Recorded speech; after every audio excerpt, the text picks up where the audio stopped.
Karena nggak mungkin melakukan studi longitudinal cohort yang berlangsung selama 10 tahun, 20 tahun. Sehingga harapannya ada AI bisa membantu itu. Dan masalahnya adalah kadang pasien dengan penyakit jantung katup tersebut seringkali ditemukan keadaan asimptomatik. Baru ketemu ketika ketemu teman-teman di puskesmas atau mungkin di rumah sakit poliklinik ditemukan suara murmur. Padahal pasien asimptomatik. Nah itu kira-kira yang bisa dapat dibantu oleh AI yang kadang-kadang kalau teman-teman tidak bisa melakukan pemeriksaan ekokardiografi yang sebagai gold standar penyakit katup, maka harapannya dengan AI ECG dia bisa membantu teman-teman dalam memprediksi ada nggak penyakit jantung katup di pasien tersebut. Pun ternyata di sini dikatakan bahwa kalau teman-teman ketemu pasien jantung katup yang asimptomatik dan mungkin pasien masih belum mau terapi dan pasien masih ngerasa ini masih mild atau moderate. Dan temuan eko pun, ekokardiografi mengatakan bahwa dia belum yang severe. Dengan adanya pemeriksaan eko berkala, tentu akan menjadi suatu hal yang ideal bagi pasien untuk melihat severity-nya. Akankah yang mild moderate tersebut akan jatuh ke severe di suatu waktu? Tapi apakah mungkin teman-teman melakukan eko tiap bulan ke pasien dengan jumlah pasien yang mungkin sehari bisa 100 pasien? Tentu nggak mungkin. Sehingga harapannya dengan adanya AI ECG by Eko ini, AI ECG ini dapat menggantikan atau menambah kriteria klinis dari eko untuk menentukan severity pasien tanpa harus eko, hanya EKG saja. Kemudian di penyakit lain, pada atrial fibrilasi, ada 2 paper di sini menjelaskan bahwa ternyata pada pasien-pasien dengan temuan EKG baseline teman-teman ketemu EKG sinus rhythm, siapa tahu dalam kondisi tertentu, siapa tahu dalam kondisi yang kebetulan tidak di EKG, pasien jatuh dalam kondisi atrial fibrilasi. Itu yang disebut dengan paroxysmal atrial fibrilasi. Yang mungkin ketika datang ke teman-teman pagi hari di puskesmas, di EKG, ngerasa berdebar semalaman dok saya kemarin ngerasa berdebar-debar, tapi sekarang sudah enak. Ternyata EKG-nya sinus. Jadi teman-teman ngerasa ini nggak ada apa-apa nih, nggak ada atrial fibrilasi. Ternyata dengan adanya AI ECG, dia bisa mendeteksi pasien hampir 80% lebih akurat dibandingkan dengan apa yang teman-teman temui sebagai normal sinus rhythm dalam tanda kutip.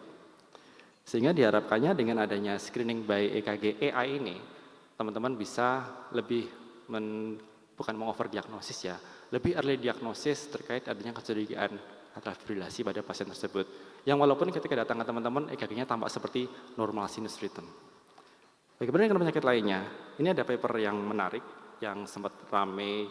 Kebetulan saya sempat sekolah di luar, di sana sistem pengiriman pasien dari rumah penduduknya ke rumah sakit tersebut menggunakan ambulan yang tidak ada dokter. Sehingga di sana melibatkan ambulan yang berisi paramedis 1 dan 1 EKG ber-AI.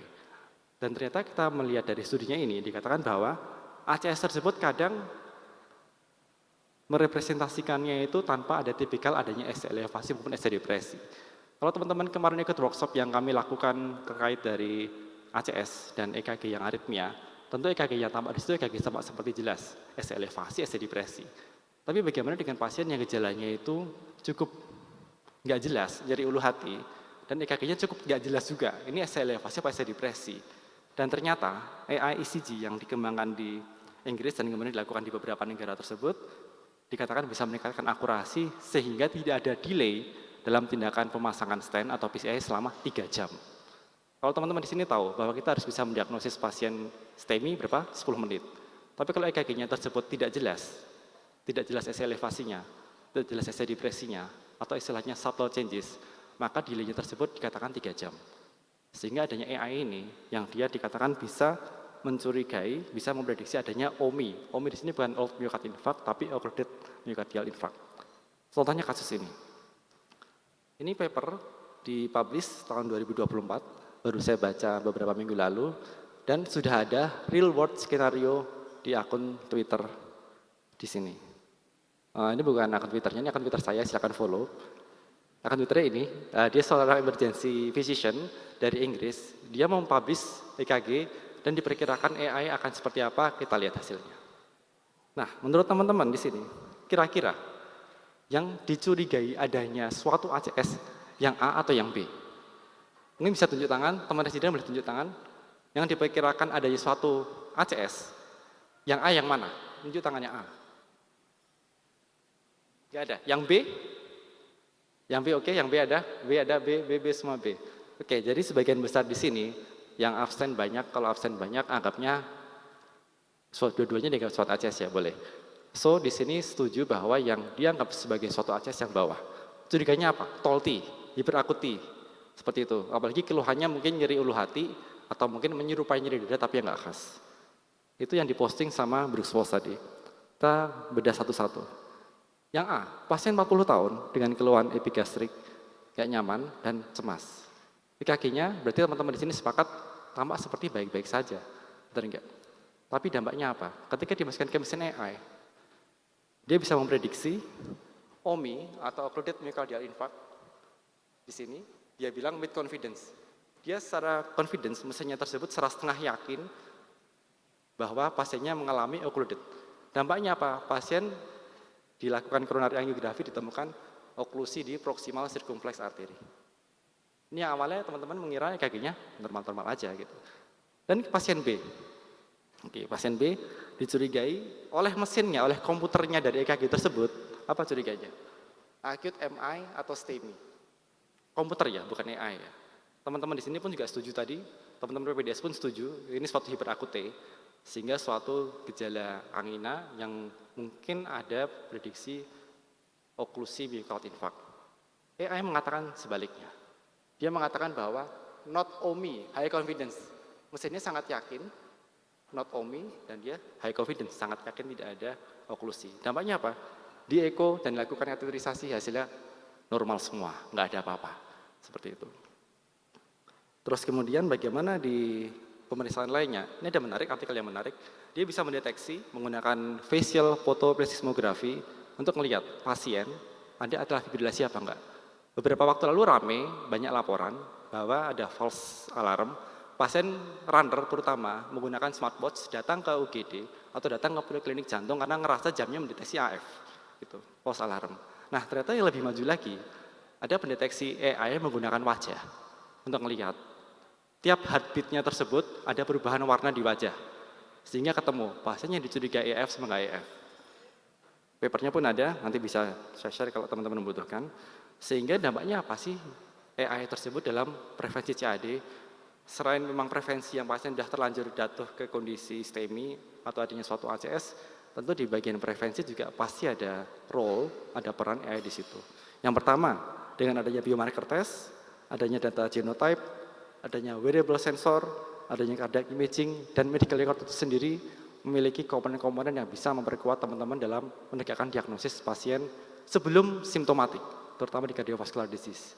Tentu tema yang AI untuk JCO ini sesuai dengan door prize-nya besok.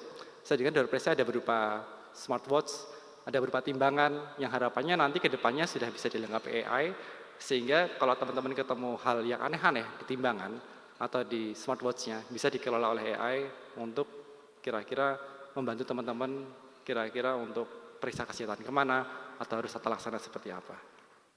Kemudian untuk karena temanya ini berupa lipid, tentu kita harus masuk ke lipid juga setelah ini. Tapi sebelum itu kita harus tahu bahwa sekarang ini teknologi smartwatch masih computerized. Teknologi timbangan masih computerized, belum masuk AI. Sehingga ke depannya harapannya teknologi-teknologi yang wearable device bisa diaplikasikan oleh AI sehingga bisa membantu kita untuk melihat kira-kira bisa nggak sih environmental sensing smartwatch tersebut memperkenalkan diri kita lagi di posisi mana, udaranya seperti apa, sehingga harus bernapas seperti apa, sehingga harus memeriksakan diri kalau ada keluhan seperti apa. Bisa nggak smartwatch tersebut mengenali diri kita dengan cara kita tidur menggunakan jam, kita tahu baterai kita seberapa, kemudian simpelnya heart rhythm kaitannya dengan AF tersebut yang sedang dikembangkan. Harapannya ke depan seperti itu. Nah, bagaimana dengan lipid lowering therapy sesuai dengan konteks simposium kali ini? Ternyata ada penelitian di London menggunakan site 6 rumah sakit. Dia melihat dari medical record, melihat dari pola minum obat pasien, melihat dari pola demografis pasien, dan ternyata dengan mesin learning, penggunaan AI bisa membantu untuk mempreskripsikan obat yang terbaik untuk pasien yang tentunya evidence based. So, teman-teman, konklusinya apa? AI inevitable. Kita di abad 21, tentu kita nggak bisa menutup mata, kita nggak bisa tidak speak up, kita tidak bisa tidak mendengar dampak AI di situ. Nah, sekarang terserah teman-teman. The future is here, the future is now. Sekarang peran teman-teman, apakah mau mengikuti AI, mau mendengarkan AI, atau mau speak up AI dan menerima itu sebagai tambahan dari kepentingan klinis kita. Atau teman-teman untuk menolak semua itu yang awalnya 3 wise monkeys jadi 3 monkeys. Terima kasih. Assalamualaikum warahmatullahi wabarakatuh. Terima kasih untuk Dr. Damar yang telah menyampaikan materinya dengan baik. Untuk selanjutnya, pemateri yang kedua, Dr. Irsad Andiarso akan menyampaikan materinya dengan judul Improving Cardiovascular Disease Risk Stratification, the role of single pill lipid lowering combination therapy. Dipersilakan Dr. Irsad.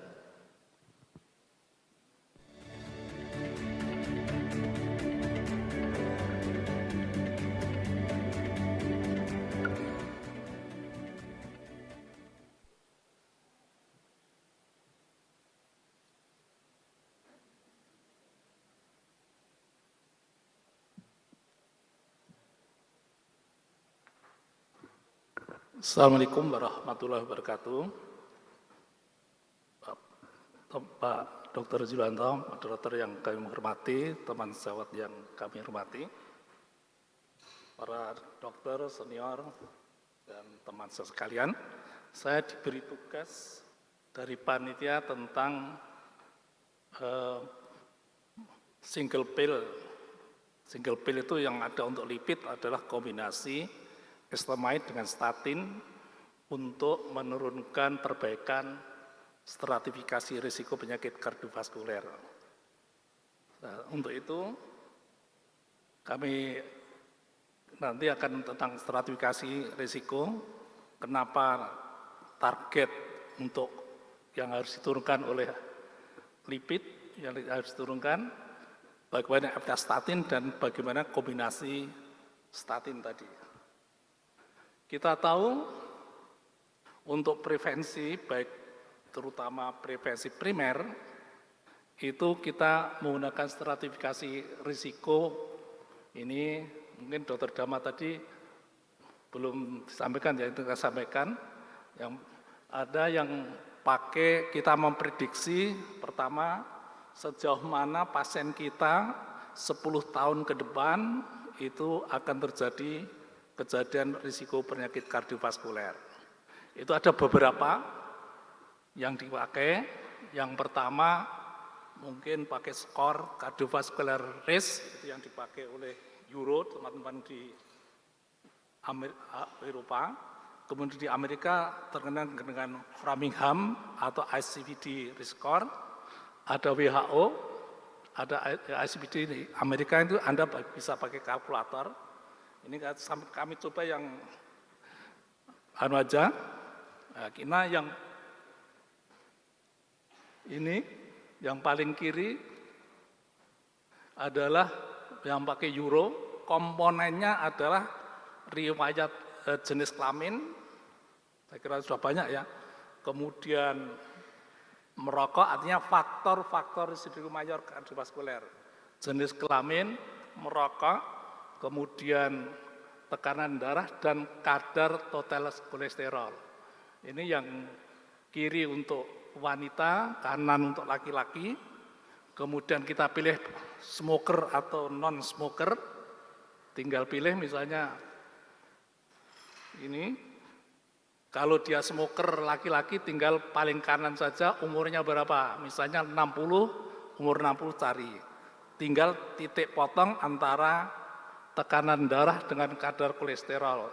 Di sini milimol, 7 itu 1 milimol itu sekitar 40,39 mg, sehingga hitung aja kalau misalnya dia 200, berapa potongnya umurnya berapa, misalnya umur 60, perokok, total kolesterolnya 200 maksimal, misalnya 40, 7 itu berarti, kemudian tekanan darahnya misalnya 160, maka angka 19.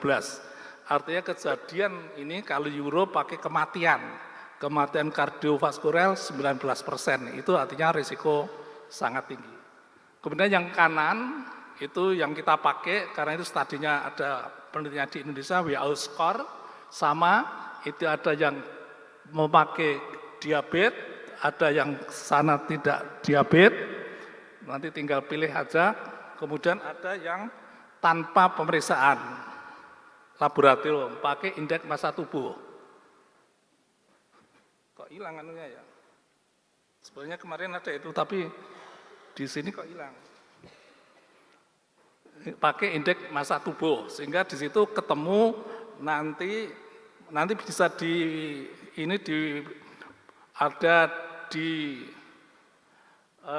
bisa diambil dari pencegahan arteriosklerosis yang oleh Perki, bisa dari download. Nah, nanti secara garis besar ada kriteria very high risk atau low risk, moderate risk. Prinsipnya tadi kalau pakai WHO, ini kok nggak ada di sini, ya sudah.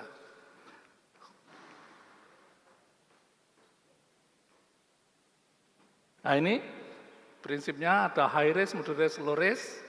Nah nanti kesimpulannya bagaimana menurunkan, misalnya dia low risk itu skornya kurang 1%, moderate itu kita euro, kemudian high risk itu lebih dari 5%, very high risk lebih 10%, atau dia pernah arteriosklerosis, pernah DM dan sebagainya. Nanti bisa dibaca. Prinsip dasarnya posisi pasien itu kita di mana. Misalnya dia risikonya kalau prevensi primer artinya belum pernah arteriosklerosis 15%, berarti very high risk. Akan kita turunkan menjadi yang lebih rendah. Nah, prinsipnya sekarang berikutnya salah satu faktor risiko yang penting adalah lipid. Nah, kita tahu bahwa di antara lipid itu yang berperanan penting dalam penurunan kardiovaskular LDL kolesterol.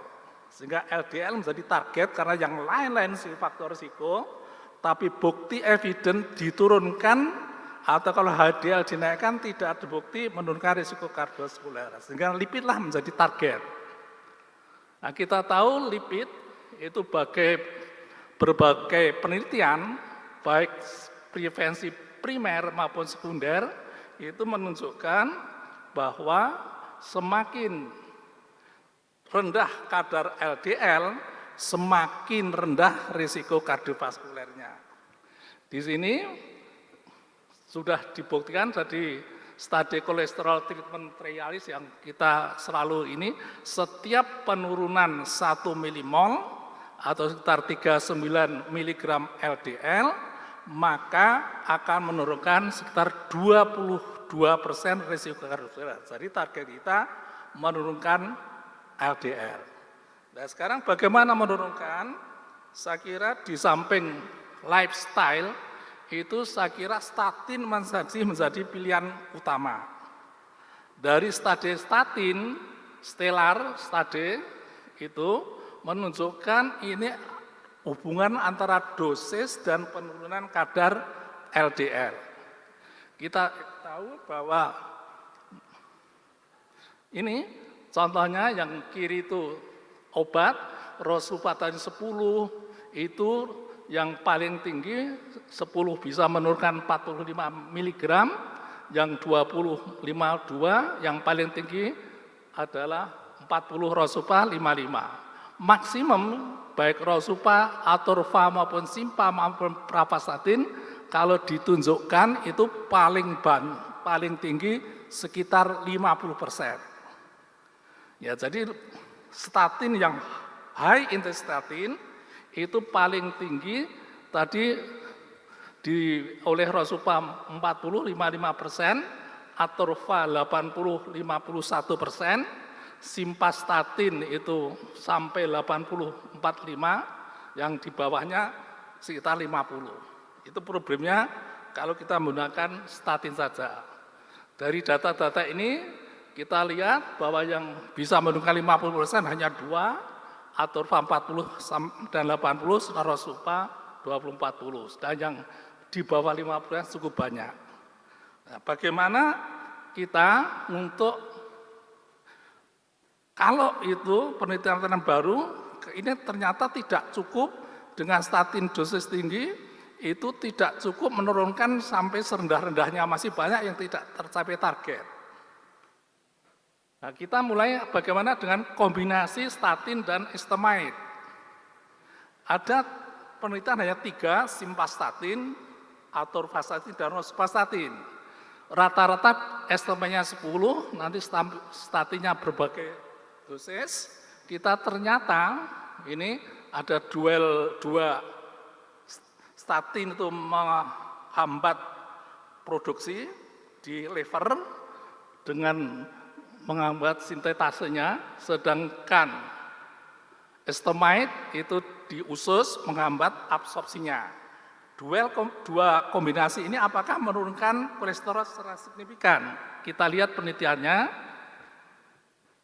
Satu ini statin, saya ambilkan aja ini statin sekitar 10 sampai estimate 10 dosis statin berbagi dosis rata-rata 20 itu bisa menurunkan 20 mg daripada statin saja. Jadi kalau statin tadi, simvastatin tadi maksimal berapa tadi, bisa ditambah ini menjadi lebih rendah lagi 20 mg untuk statin. Bagaimana dengan tadi simvastatin, kalau kira sekarang atorvastatin, itu tadinya ini atorvastatin 10 yang ternyata tidak mencapai target, ditambah estemide, kemudian atorvastatin 20 juga yang tidak mencapai target, ditambah estemide 10. Hasilnya bagaimana? Ini ternyata nanti ini baseline-nya tidak berbeda bermakna. Ternyata atorva 20 dengan estimate 10 bisa menurunkan 19 sekitar 20% lagi. Sedangkan kalau kita atorvastatin 20 dengan yang tadi atorva 20, estimate 10, atorva 20 juga sekitar 20%. Artinya bisa menurunkan tambahan 20%. Kalau atorva tadi maksimum 50-an 1%, bisa menambah menjadi yang dosisnya atorva lebih kecil, akan menjadi 60, kira-kira 60 mg. Artinya terjadi penambahan yang tadinya itu. Bagaimana dengan rosuva? Rosuva efek samping ini tidak berbeda bermakna, baik estemide maupun asorta tadi. Jadi dua-duanya tidak berbeda efek sampingnya. Bagaimana dengan rosuvastatin? Ini penelitian di Korea, Roset Study. Ini statin dengan estimate-nya 10, rosuvanya berbagai dosis, 5, 10, sampai 20, dibandingkan rosuva saja. Jadi rosuvanya 5, 10, 20 dibanding ditambah estimate 10. Ternyata itu baseline-nya sama antara dua kelompok. Ternyata rosuva 5 mg saja itu hanya bisa menurunkan 40 mg. Tapi kalau ditambah estimate bisa 55. Kalau dia rosuva 51 maksud saya, kalau rosuvanya 10, estimate 10 bisa menurunkan sampai 55 mg. Kalau rosuvanya 20 bisa sampai dibanding rosuva saja yang tadiannya bisa mencapai 55, 10 menjadi 55, kalau 20 bisa 62. Artinya terjadi penambahan yang cukup signifikan kalau kita menambahkan estimate. Tadi estimate misalnya rosuva 10 menjadi 55, kalau rosuvanya 20 menjadi 62, yang tadinya sekitar 50%. Ini efek sampingnya itu memang ada, tapi dibanding dua kelompok tidak bermakna. Kesimpulannya apa? Ternyata penambahan estimate itu dibandingkan high in the statin itu bisa menurunkan 65% rata-rata, kalau high in the statin hanya 50%. Artinya kalau hanya moderate kan 30%. Artinya penambahan sekitar 15% kalau dan statinnya tidak perlu dosis yang terlalu tinggi. Tadi rosuva 10, atorva 20 dan simvastatinnya 10 aja. Bagaimana efikasi klinis? Kita laboratorium. Selalu kita yang terakhir efikasi klinis. Apakah itu secara klinis menurunkan kejadian mortalitas misalnya? Ya, ini studi yang in profit itu untuk simvastatin, ya, evaluasinya nanti simvastatin ini membandingkan simvastatin saja dengan simvastatin plus estimate, ternyata lebih dari 18.000 sampelnya, ternyata hasilnya tadi kejadian total major cardio event itu turun 11% yang pakai estimate, yang non fatal MI atau infak tanpa kematian itu 5%, yang stroke turun sekitar 2%, sedang revaskulasi turun 4% dibanding dengan yang simvastatin saja. Bagaimana dengan rosuvastatin? Kita adil tiga-tiganya, racing study, itu pasien post PCI dan yang sebelumnya PCI, pasien juga ACS, post ACS, ini studi di Korea, pasiennya cukup jumlah pasien yang masuk penelitian sekitar 2.400, hasilnya ini baseline-nya sama, kemudian ini ternyata yang sebelah sana yang sebelumnya di PCI terjadi yang biru itu statin, ya, statin dan estimate, yang merah itu statin saja, high into statin. Ternyata terjadi penurunan kejadian kardiovaskuler lebih tinggi yang mendapat estimate dengan moderate statin. Itu evaluasinya sekitar 3 tahun. Ini efek sampingnya ada 2 kelompok tidak berbeda bermakna. Ya, jadi ya, sekarang bagaimana dengan ini, saya kira efek samping juga tidak berbeda antara 2 kelompok. Sekarang yang ketiga, bagaimana ini kesimpulannya di samping LDL, kombinasi sistemik dengan statin tadi menurunkan kejadian klinisnya. Bagaimana kita dengan ini pada atorvastatin, kejadian pada pasien-pasien akut kurang seimbang sudah tua. Ternyata penambahan estimate dari 10 dengan atorva 20 itu yang itu menunjukkan kombinasi terapi dan atorvastatin yang ini terjadi ini perbedaan masih belum berbeda bermakna. Ini evaluasinya karena hanya beberapa bulan, belum beberapa tahun. Kesimpulannya bahwa ternyata kombinasi estimate 10 mg dengan statinnya yang relatif tidak high intensity moderat itu menurunkan kadar LDL bisa sampai 65% dari awal dibanding dengan high intensity statin. Penelitian klinis masih menunggu karena penelitian belum banyak, masih sekitar 2-3 tahun, tapi ada kecenderungan akan menurunkan risiko kardiovaskular. Kita tunggu saja nanti sekian tahun kemudian.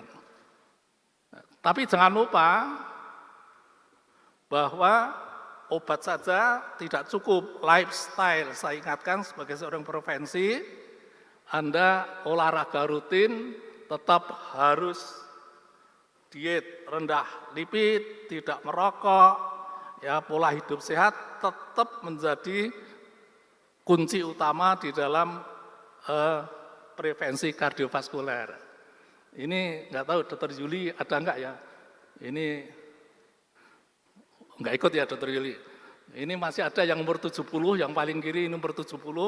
Ternyata ini dari Panggang menuju Kukup. Ini Dr. Dama nggak ikut. Ya. Nah ini wajah-wajah yang suka bersepeda. Saya kira itu yang bisa saya sampaikan. Terima kasih. Assalamualaikum warahmatullahi wabarakatuh. Terima kasih untuk Dr. Irsad yang telah menyampaikan paparannya dengan baik dan tepat waktu. Baiklah, untuk selanjutnya kita akan mengadakan diskusi. Mungkin ada pertanyaan atau tanggapan dari peserta, dipersilakan. Ya, silakan.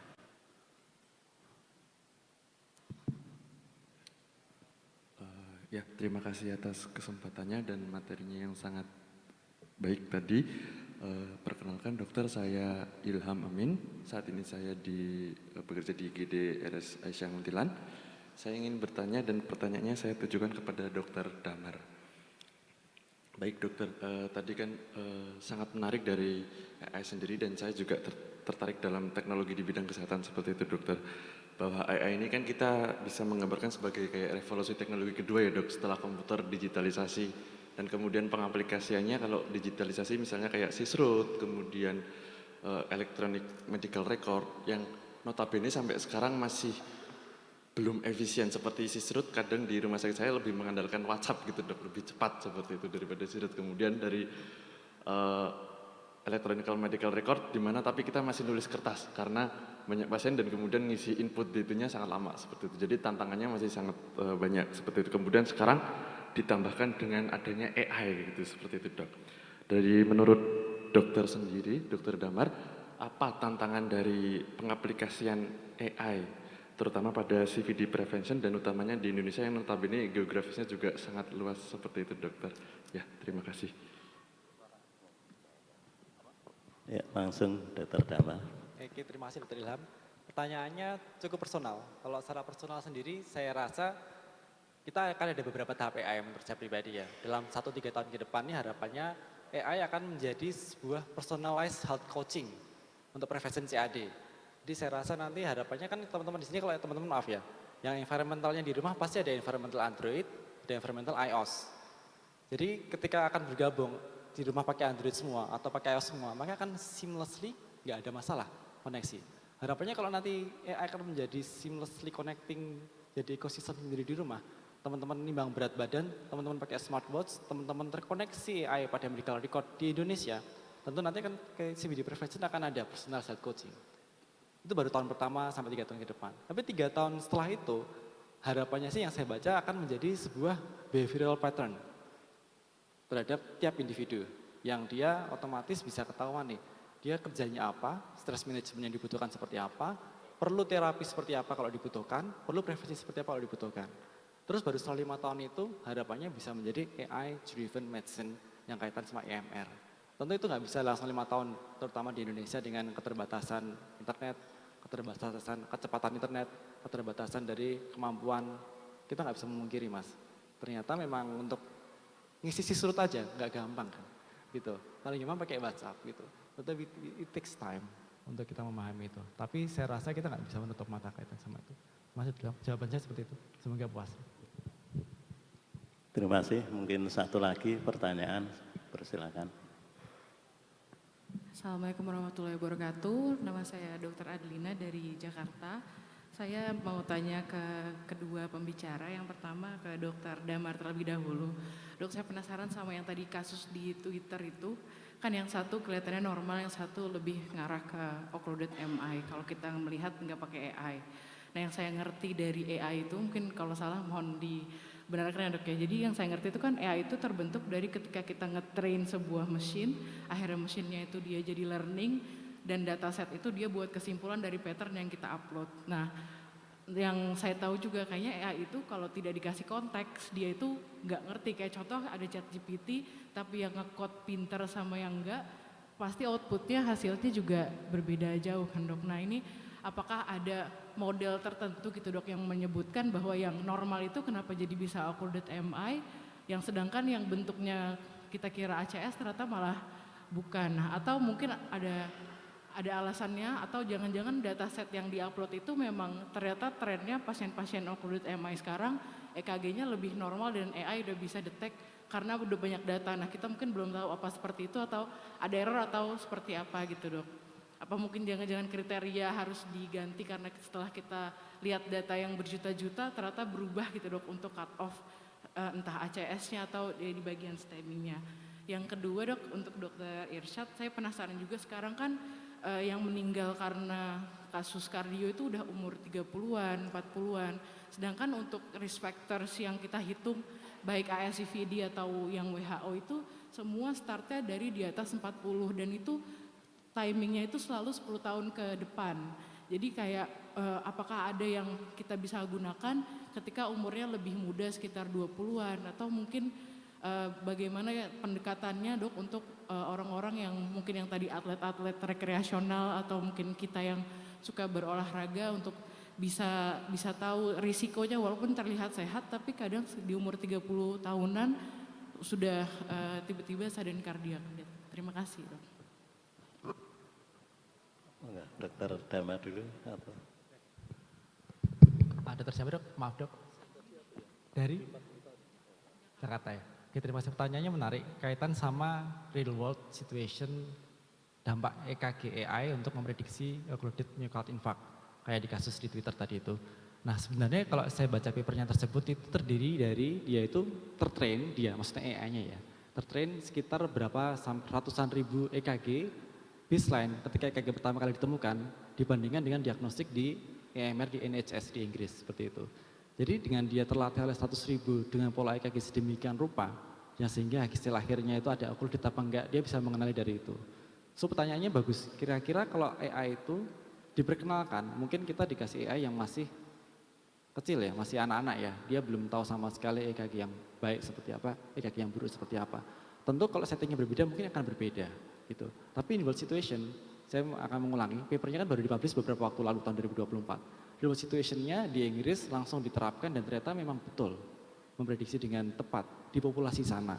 Nah kaitan dengan apakah itu bisa digunakan, tergantung nanti konteksnya seperti apa, tergantung klinisnya seperti apa, tentu saya seperti yang saya ungkapkan di konklusi bahwa AI nggak akan sebagai pengganti, tapi sebagai pembantu kita klinisi untuk menegakkan diagnosis. Seperti itu.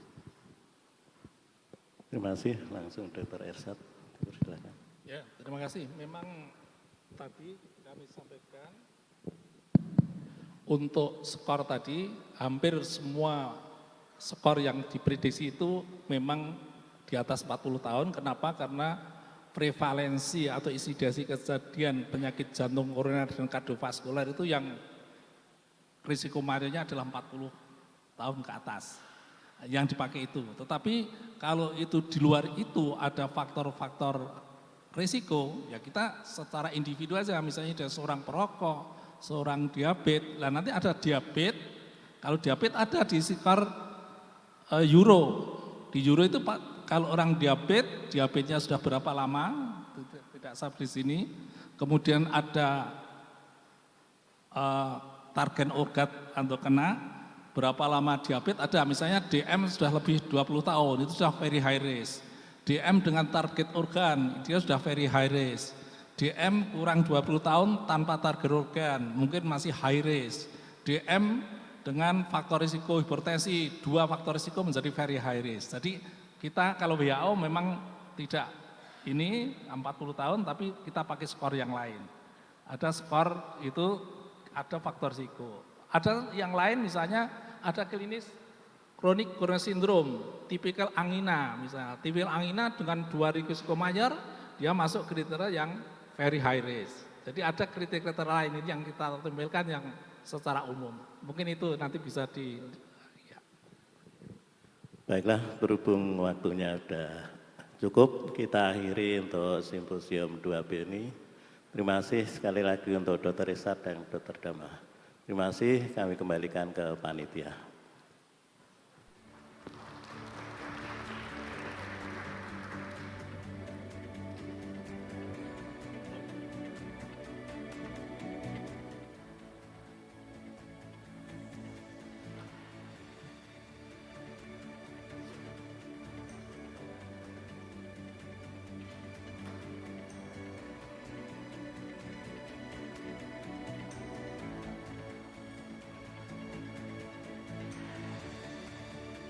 Terima kasih kepada Dr. Yulianto dan kami sangat berterima kasih kepada para pembicara atas kontribusi dan materi yang diberikan pada kesempatan kali ini.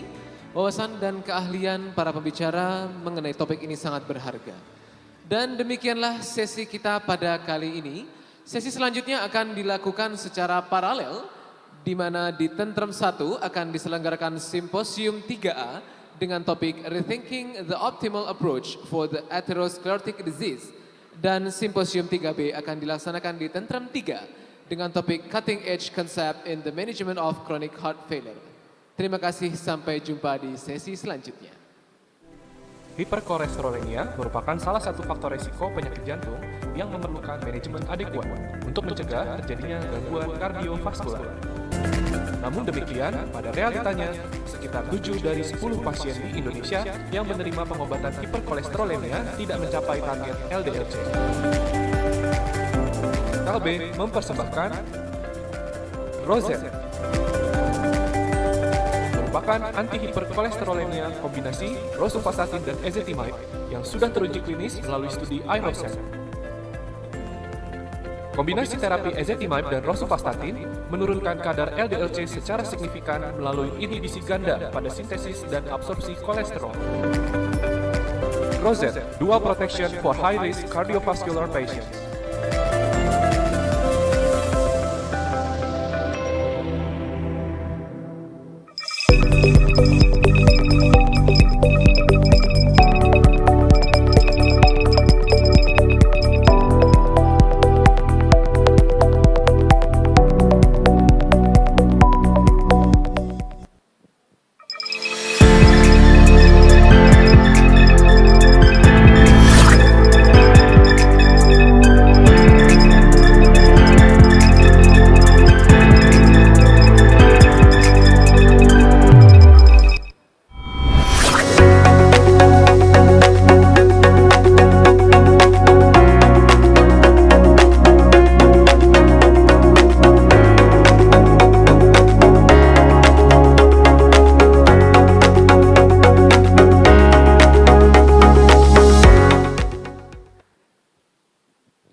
Selanjutnya kita akan beralih pada Simposium 3B dengan judul Cutting Edge Concept in the Management of Chronic Heart Failure. Sesi ini akan terdiri dari 2 materi, yaitu Establishing the 4 Pillars of Chronic Heart Failure Therapy, yang akan disampaikan oleh, mohon maaf kami ulangi, sesi pertama akan berjudul Optimizing the 4 Pillars in the Heart Failure Treatment, Bridge to Rapid Up Titration, yang akan dibawakan oleh Dr. Habibi Arifianto, SPCP Konsultan. Dan materi kedua dengan judul Unlocking Potential Hypertension Treatment in Chronic Heart Failure Setting, yang akan dibawakan oleh Dr. Hasanah Mumpuni, SPPD SPCP Konsultan. Sesi ini akan dipandu oleh Dr. Erika Maharani, SPCP Konsultan sebagai moderator. Beliau merupakan kardiologis konsultan aritmia dan staf Departemen Kardiologi dan Kedokteran Vaskuler FKKMK UGM. Kepada Dr. Erika dipersilakan untuk memulai sesi.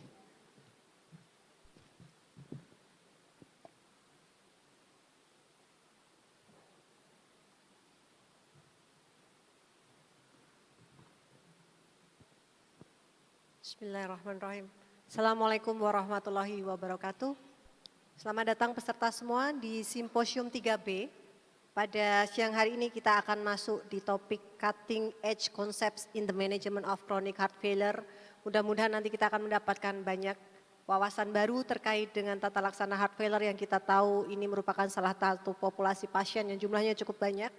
Dan hari ini kita akan mendengarkan kuliah dari 2 pembicara. Yang pertama adalah Dr. Habibi Arifianto. Beliau adalah kardiologis konsultan di Cardiovascular Imaging dan juga Kepala Departemen Kardiologi dan Kedokteran Vaskuler di Universitas 11 Maret. Dan beliau juga menjabat sebagai Kepala Divisi Cardiovascular Imaging Faculty of Medicine University 11 Maret di Solo, Indonesia. Kepada Dr. Habibi Arifianto yang akan menyajikan topik Optimizing the 4 Pillars in Heart Failure Treatment, Bridge to Rapid Up Titration. Waktu kami persilahkan. Baik, terima kasih Dr. Erika atas perkenalannya.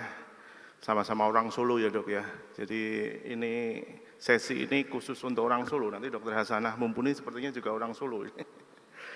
Baik, terima kasih sekali kepada rekan-rekan panitia Jogja Cardiovascular Update ya, yang sudah mengundang saya. Pada siang hari ini saya akan diberi tugas untuk membicarakan mengenai optimizing the 4 pillars in heart failure treatment. Ya, bagaimana cara kita mentitrasi hingga dosis optimal. Ya. apakah ada jembatan keledainya gitu ya kira-kira ya, bridge to rapid arbitration.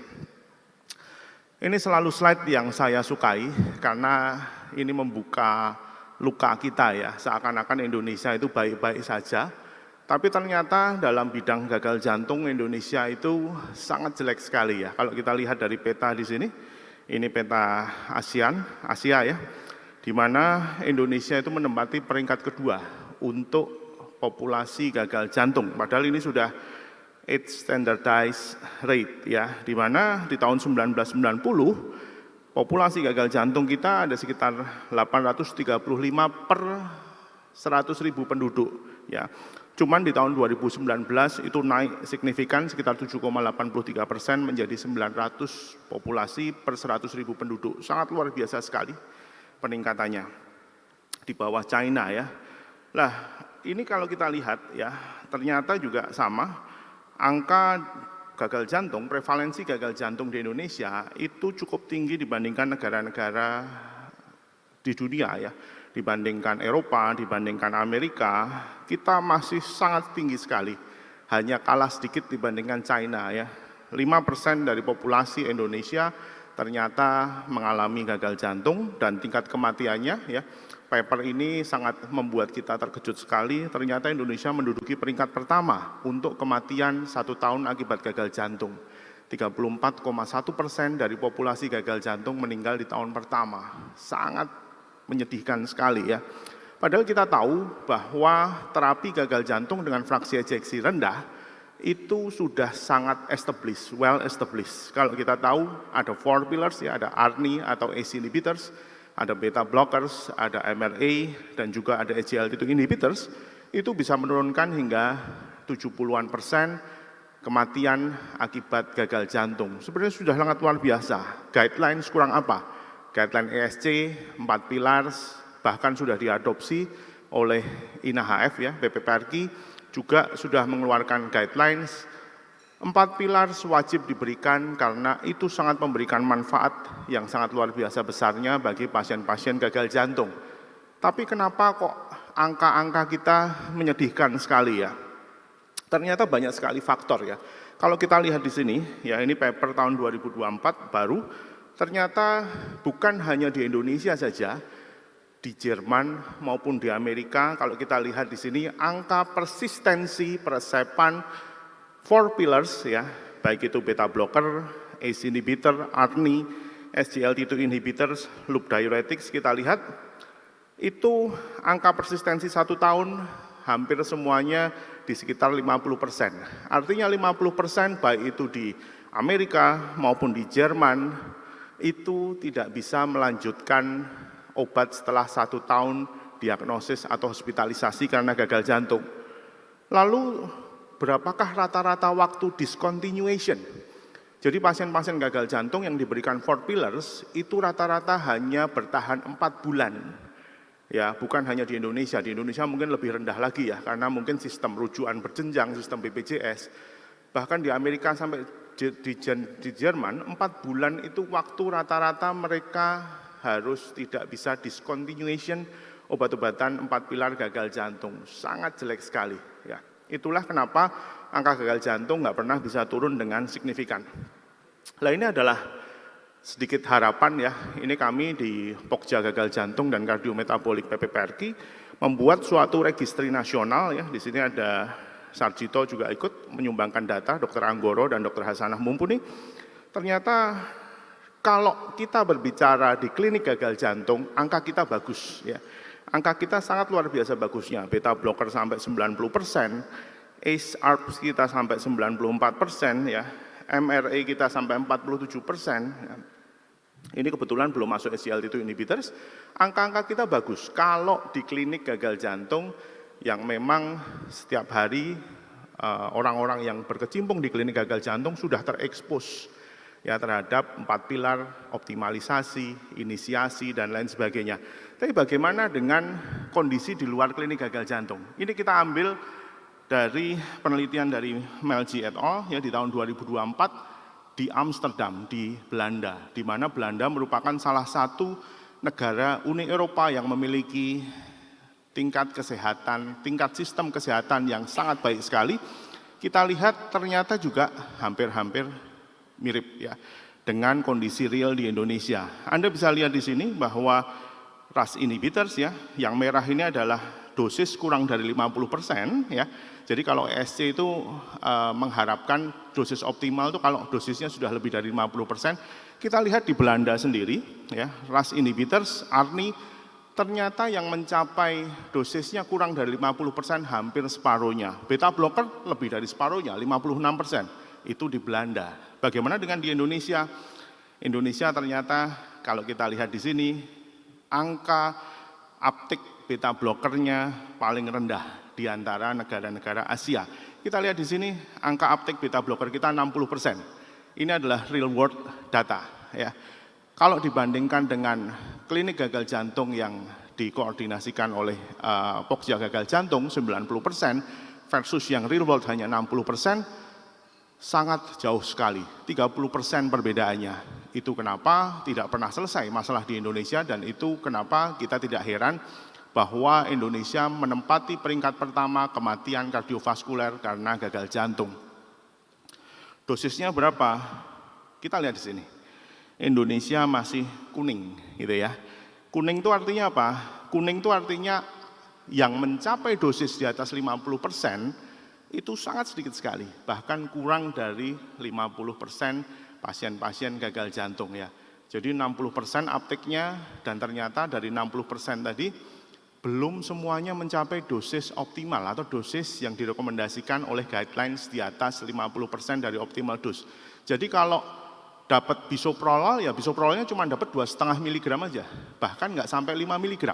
Carvedilol ya hanya 2 kali 6,25 dan stop sampai di situ, nggak dinaikkan lagi. Padahal kita tahu bahwa benefit maksimal didapatkan apabila kita bisa mencapai dosis yang optimal, yang direkomendasikan oleh guidelines. Itu kenapa? Kalau saya itu undangan ya, setiap bulan itu pasti ada undangan berbicara tentang gagal jantung. Di Jakarta, Surabaya, Jogja, Semarang, Solo, ya.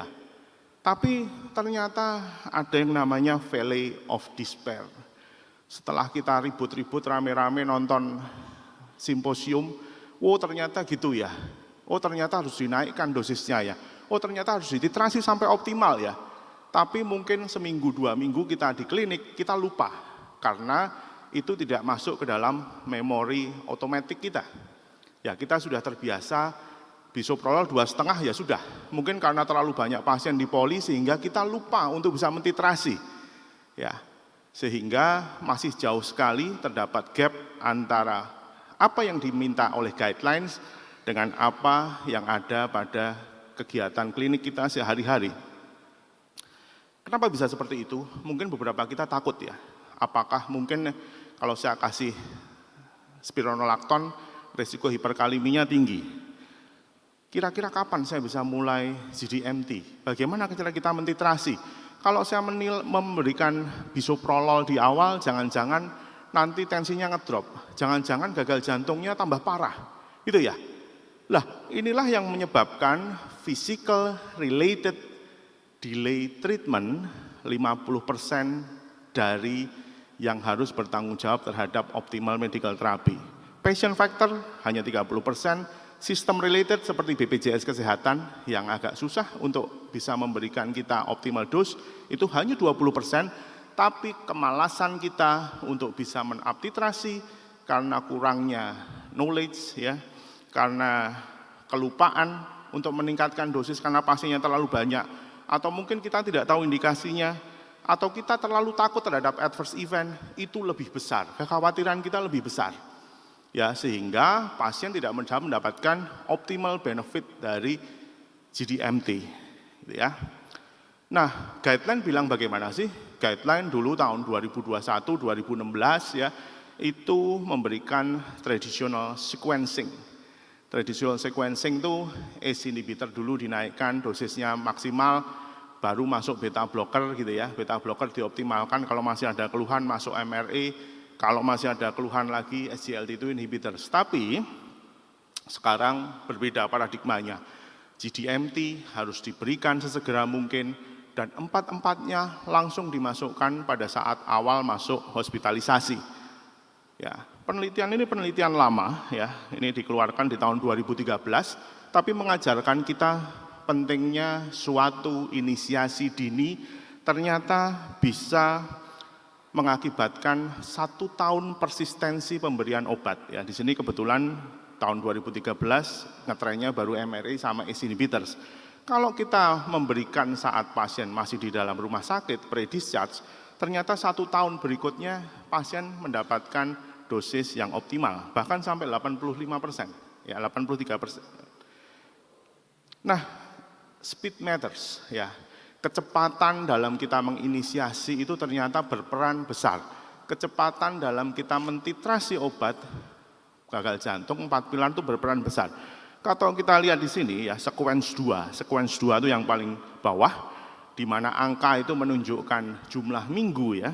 Saat kita memberikan obat inisiasi dan mengoptimalisasi obatnya bahkan sampai 5 minggu itu arninya sudah optimal, beta blocker dioptimalkan sampai 4 minggu ya, 1 bulan, ternyata penurunan event ya, MACE-nya dalam 1 tahun bisa mencapai 47,3%.